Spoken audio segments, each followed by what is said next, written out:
యెహోషువ అంటున్నాడు, 6 లక్షల మంది ప్రజలను అప్పగించాడు ప్రభువు.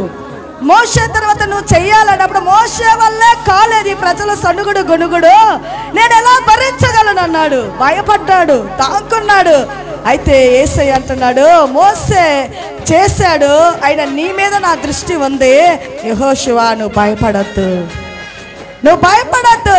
నేను మోషేని ఎలా నడిపించి మోషేకి నేను ఎలా తోడుగున్నానో నీకు నేను తోడుగా ఉంటాను. నిబ్బరం కలిగి ధైర్యం తెచ్చుకో. ఈ ప్రజలను చూసి భయపడద్దు. అయ్యా వాళ్ళెంత బోధించిన శిలలు, బొమ్మలు, పూజలు, పురస్కారాలు, మంత్రాలు, తంత్రాలు, శాతబడులు అని వెళుతున్నారు. నేను ఏం చేయాలన్నప్పుడు నిన్ను నేను ఏర్పరచుకున్నాను.